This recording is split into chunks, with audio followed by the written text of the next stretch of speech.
Borok iwan hani ban pentip yupi ba ka Nagaliang jong kami Mekhlia Football Association kalarai ban sedang yang kadang penlong ya kami Mekhlia State League jong senama haja san but kumbang intip ni ba hakane ke MSL dan kami Mekhlia State League baru ki champion jong ki association rope kin ya kun bagaimana kini ya kanam ladu jong ka MSL but kuman super kemah ni kala du jong ke MSL kala man ikun sa ke I League 3 te hakabadai bat kade pade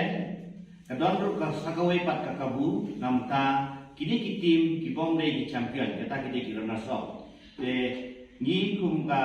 Noxton district position ni ha ka West Zone jong ka MFA kata ka bakon tu bi League Association ka Noxton District Sport Association, ka Motion Road District Sport Association, ka Pendeng Umyong District Sport Association, ka Maukerwat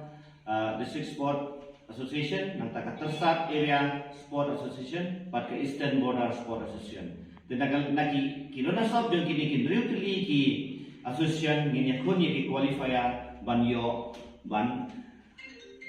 kalat ban legrung hangtei ha ka lumpung jong ka MSL. Ti hakwedi berkani ka tim kaban yele ha ka kasau terik nila rai ban pulong ha kasau terik ha ka por arbaji ha madan new Noxton bat ka tim kaban yele ni kadai karena sob jong ka NDSA ka badai ka Pendeng Rai SC NSC Persya ya karena sob jong ka Mountain Road District Sport Association ka badai ka Genepi SC but hadin kadilan kibajok ini pada yakun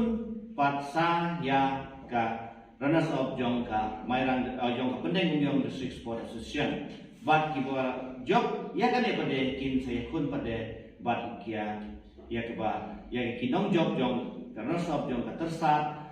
Area Sport Association bat ka Eastern Border Sport Association dikumta ngai khot ya we ki barok ki Riu football berkini wan lang sa kaneka game kemudian kasau terik hangtei hamadan ni Noxton but yang ketiket nilabu ba hakador santhau tengka di sasisen yang keempat baya kibar ki Riu football berkini wan hakatei dokpor tang kini ki baya ki program kiba baya ki game kiban sedin insanang tertib hakoi pan dokpor publish boy